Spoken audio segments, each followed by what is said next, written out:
Good morning student, my name is Ramandeep Kaur. ये lecture है आपका मैनेजरियल इकोनॉमिक्स का।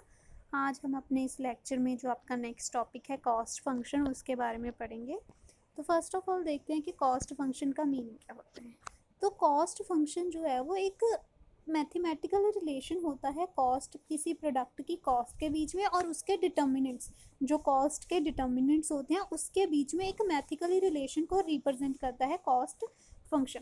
कॉस्ट फंक्शन में जो डिपेंडेंट वेरिएबल होता है उसको हम यूनिट कॉस्ट और टोटल कॉस्ट बोलते हैं, और जो इंडिपेंडेंट वेरिएबल होता है उसको वो होता है प्राइस ऑफ फैक्टर, ठीक है, साइज ऑफ आउटपुट और कोई भी अदर रेलेवेंट फिनोमेना। तो हम मैथमेटिकली इसको कैसे रिप्रेजेंट करते हैं कॉस्ट फंक्शन को, वो देख लीजिए। C is equal to FOSTP। तो यहाँ पर C का मतलब है कॉस्ट, O का मतलब है लेवल ऑफ आउटपुट, S का मतलब है साइज ऑफ प्लांट, T का मतलब है time under consideration and P का मतलब है price of the factor of production. Next है डिटर्मिनेंट्स ऑफ कॉस्ट फंक्शन, की कॉस्ट फंक्शंस को कौन कौन से फैक्टर हैं जो डिटर्मिन करते हैं। First is level of output.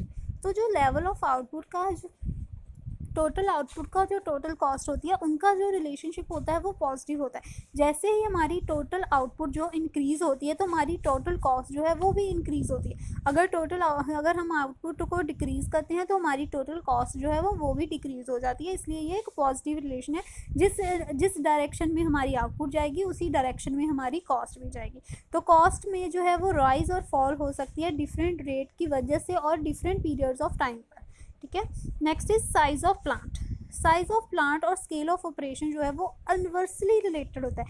इसका नेगेटिव रिलेशन होता है कॉस्ट के साथ, ठीक है। इसमें क्या है कि जैसे ही हमारी ऑपरेशन कॉस्ट जो है स्केल ऑफ ऑपरेशन इंक्रीज होगा, कॉस्ट है वो डिक्लाइन हो जाएगी, बट किसी सर्टन पॉइंट ऑफ टाइम तक, ठीक है, सर्टन पॉइंट तक वो हमारी कॉस्ट जो है वो डिक्लाइन होगी अगर हम स्केल ऑफ ऑपरेशन को इंक्रीज कर दें।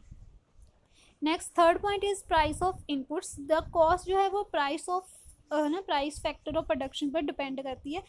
कोई भी हमारा प्राइस जो है वो इंक्रीज़ होता है इनपुट का तो हमारी कॉस्ट जो है वो भी इंक्रीज़ होगी। कुछ भी इंक्रीज़ हुआ प्राइस, इनपुट का प्राइस इंक्रीज़ हुआ तो हमारी हमारी कॉस्ट जो है वो भी इंक्रीज़ हो जाएगी। Next fourth point is marginal efficiency, managerial efficiency, ठीक है। इसका डायरेक्ट बियरिंग होती है कॉस्ट फंक्शन पर। जैसे ही इनएफिशिएंसी जो है वो इंक्रीज होती है तो कॉस्ट जो है हमारी डिक्लाइन हो जाती है, प्रोडक्टिविटी इंक्रीज हो जाती है, right. Next fifth point is state of technology. Technology का भी हमारी कॉस्ट पर इन्फ्लुएंस होता है। अगर बेटर टेक्नोलॉजी, ठीक है जी, बेटर द टेक्नोलॉजी, जितनी ज़्यादा टेक्नोलॉजी बेटर होगी उतनी ही ज़्यादा हमारी टेक्नोलॉजिकल एफिशिएंसी जो है बेटर होगी।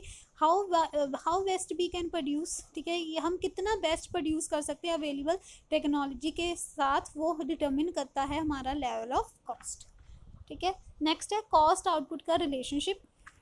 तो जो थ्योरी ऑफ कॉस्ट है वो डील करती है कॉस्ट रिलेशनशिप बताने में चेंज इन आउटपुट, कि चेंज इन आउटपुट आने से, कि आउटपुट में चेंज आने से हमारी कॉस्ट में क्या चेंज आ जाते हैं। इन अदर वर्ड जो कॉस्ट थ्योरी है वो डील करती है कॉस्ट आउटपुट रिलेशनशिप के साथ। इसका बेसिक प्रिंसिपल यही होता है कॉस्ट बिहेवियर का, कि टोटल कॉस्ट इंक्रीज हुई तो हमारी कैसे इंक्रीज हुई, अगर इंक्रीज होता है input, total cost increase with the increase in output, total increase होगी हमारी कॉस्ट इंक्रीज होगी जैसे ही हमारी इंक्रीज होगी आउटपुट में। तो ये स्पेसिफिक फॉर्म है कॉस्ट फंक्शन जो डिपेंड करती है टाइम फ्रेमवर्क पर जो चूजन किया जाता है कॉस्ट एनालिसिस का, कि वो शॉर्ट रन होगा कि लॉन्ग रन होगा, ठीक है। ये इंपॉर्टेंट है, ये जानना इंपॉर्टेंट है कि जो कॉस्ट होती हैं वो कांस्टेंट रहती है। कुछ कॉस्ट ना कांस्टेंट रहती हैं शॉर्ट रन के लिए, और कई कॉस्ट होती हैं वो वेरिएबल होती हैं लॉन्ग रन के लिए, ठीक है जी। सारी कॉस्ट जो है वो वेरिएबल होगी लॉन्ग रन में और शॉर्ट रन में वो कांस्टेंट होगी, ठीक है कुछ। Next is cost output relationship in the short run. Short run में कॉस्ट आउटपुट का रिलेशनशिप कैसा होता है कि short run is the period where only some of the factors are held constant, ठीक है। शॉर्ट रन पीरियड ऐसा period है जहाँ पर सिर्फ कुछ फैक्टर्स जो होते हैं वो कांस्टेंट होते हैं और बाकी के जो हैं वो वेरिएबल होते हैं। कुछ कांस्टेंट, कुछ फिक्स्ड होते हैं, कुछ चेंजेबल होते हैं। तो देयरफॉर कॉस्ट जो एसोसिएटेड होती है both fixed and variable input जो है वो फॉर्म करती है शॉर्ट पीरियड कॉस्ट, ठीक है। कि शॉर्ट कॉस्ट कैसे होगी, दोनों को मिलाकर हमें मिलेगी, ठीक है। टोटल कॉस्ट मिलेगी, total fixed cost plus total variable cost हमारे पास आ जाएगी टोटल कॉस्ट। तो इससे शॉर्टर पीरियड में कौन सी कॉस्ट इन्वॉल्व होती हैं देख लेते हैं। Total fixed cost, total variable cost, total cost, average cost में average variable cost, average fixed cost, average total cost and last is marginal cost. तो टोटल फिक्स्ड कॉस्ट जो होती है, टोटल होता है फिक्स्ड कॉस्ट का जो हमारी सेम रहती है, चाहे हमारा लेवल ऑफ आउटपुट कुछ भी हो वो फिक्स्ड रहती है। तो ये एक्सपेंडिचर जो है वो फर्म इनकर्ड करती है फिक्स्ड फैक्टर ऑफ प्रोडक्शन पर, जो फर्म के फिक्स्ड फैक्टर ऑफ प्रोडक्शन होते हैं उन पर। इसमें क्या इंक्लूड हो जाता है, इसकी एग्जांपल में देख लेते हैं क्या क्या इंक्लूड होता है इसमें। मनी इनकर्ड, कोई मनी हमने इनकर्ड की है लैंड पर, बिल्डिंग पर, मशीनरी पर, तो ये क्या है, ये सेम, इनका जो रेस में सेम रहेंगे चाहे हमारी आउटपुट जो है वो इंक्रीज क्यों ना हो गए। इन सारों को हम ओवरहेड कॉस्ट भी बोल देते हैं। नेक्स्ट आप डायग्राम में देखिए कि ठीक है, टेबल में देखिए, पहले आउटपुट लेवल दिया हुआ है आपको, फिक्स्ड कॉस्ट है। आउटपुट चेंज हो रही है, जब आउटपुट 100 थी तो हमारी फिक्स्ड कॉस्ट 2000 थी। तो आउटपुट चेंज हुई, इंक्रीज हुई 200 पर, हमारी फिक्स्ड कॉस्ट 2000 ही रही। 300 पर भी हमारी 2000, 400 पर भी हमारी 2000 और 500 पर भी 2000, ये फिक्स्ड रहती है। तो ये आप डायग्राम देख लीजिए, ओ एक्सिस पे है ना, ओ एक्सिस के पैरेलल है। जो टोटल फिक्स्ड कॉस्ट है वो एक्स एक्सिस पर पैरेलल है। तो ये हमें ये बताती है कि फिक्स्ड कॉस्ट जो है वो सेम रहेगी चाहे हमारा लेवल ऑफ आउटपुट कितना भी हो, बट हमारी फिक्स्ड कॉस्ट जो है वो फिक्स्ड रहेगी, सेम रहेगी, right. Next is total variable cost. Total variable cost are those costs of production that changes directly with output. वो वाली कॉस्ट जो जैसे आउटपुट चेंज हुई वैसे ही चेंज हो जाती है। दे राइज, ये कॉस्ट हमारी राइज हो जाती है जब आउटपुट हम इंक्रीज हो जाती है, और फॉल हो जाती है जब आउटपुट डिक्रीज हो जाती है। अगर हमारे पास कोई भी आउटपुट नहीं है तो टोटल वेरिएबल कॉस्ट भी हमारी ज़ीरो होगी। इसमें क्या क्या इंक्लूड होता है, एक्सपेंसेस रॉ मटेरियल पर किया, पावर पर किया, टैक्सेस पर किया ना, एडवर्टाइजमेंट पर किया, तो ये सारे इसमें इंक्लूड होते हैं। मार्शल के अकॉर्डिंग वेरिएबल कॉस्ट को हम प्राइम कॉस्ट और अवॉइडेबल कॉस्ट भी कहते हैं। तो इसका आप टेबल और डायग्राम देखिए, ठीक है। पहले टेबल देखते हैं। आउटपुट लेवल है 0 तो हमारी वेरिएबल कॉस्ट भी है 0। आउटपुट हमारी इंक्रीज हुई 1 हुई तो हमारी वेरिएबल कॉस्ट इंक्रीज 50 होगी। फिर आउटपुट हमारी इंक्रीज होगी 1 से 2 तो वो होगी हमारी 90। तो ये हमें ये शो करता है कि टोटल वेरिएबल कॉस्ट जो है हमारी आउटपुट लेवल के साथ जैसे आउटपुट इंक्रीज होती है वैसे ही हमारी टोटल वेरिएबल कॉस्ट भी इंक्रीज होगी। अगर हमारी आउटपुट लेवल 0 है तो हमारी वेरिएबल कॉस्ट भी 0 होगी। ये आप डायग्राम देख लीजिए, ठीक है। तो ये शॉर्ट रन कॉस्ट डायग्राम था जो शो करता है कि टोटल वेरिएबल कॉस्ट जो है वो डायरेक्टली चेंज होती है जैसे ही वॉल्यूम ऑफ आउटपुट चेंज होता है। जो टीवीसी जो है वो टोटल वेरिएबल कॉस्ट 0 से स्टार्ट होती है। आप ये देखिए 0 से स्टार्ट होती है, इसका मतलब यही है कि अगर हमारी आउटपुट लेवल जो 0 है तो वेरिएबल कॉस्ट भी हमारी 0 ही होगी, राइट। तो ये जो टीवीसी कर्व है इन्वर्सली शेप्ड है, एस शेप्ड है, ठीक है। ये next is total cost. Total expenses जितना इनकर्ड हुआ है फर्म का किसी भी क्वांटिटी को प्रोड्यूस करने के लिए, किसी भी कमोडिटी को प्रोड्यूस करने के लिए जो एक्सपेंसेस टोटल इनकर्ड हुआ है उसको हम टोटल कॉस्ट बोल देते हैं। जब हम टोटल फिक्स्ड कॉस्ट और टोटल वेरिएबल कॉस्ट को ऐड कर देते हैं तो हमारे पास टोटल कॉस्ट आ जाती है।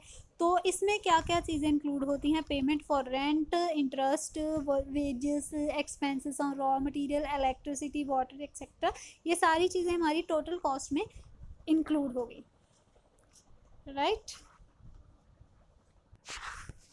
तो नेक्स्ट है relation between TFC, TVC and TC in order to determine the total cost of the firm, ठीक है। टोटल कॉस्ट ऑफ फर्म को डिटर्मिन करने के लिए हमें क्या होगा, फिक्स्ड कॉस्ट और वेरिएबल कॉस्ट दोनों को एग्रीगेट मीन्स इकट्ठा टोटल करना होगा। जैसे कि T S is equal to T F C plus T V C, TFC is equal to TC minus TVC and TVC is equal to TC minus TFC। ये इनका relationship मैं आपको बताती हूँ इस डायग्राम की वजह, ठीक है, हेल्प से। तो देखिए टेबल देखिए, पहले output, fixed cost, variable cost and total cost, ठीक है। तो आउटपुट हमारी दी हुई है, टोटल कॉस्ट दिया, वेरिएबल कॉस्ट, इनको हमने टोटल कर दिया, दोनों को फिक्स्ड कॉस्ट और वेरिएबल कॉस्ट दोनों को टोटल कर दिया तो हमारे पास आ गई टोटल कॉस्ट, ठीक है जी। 40 + 0 40, 40 + 20 60, ये सारा आ गया, राइट। तो अभी ये डायग्राम देख लीजिए, ठीक है। ये जो ओ एक्सिस के पैरेलल है वो एफ है ना, वो है फिक्स्ड कॉस्ट हमारी।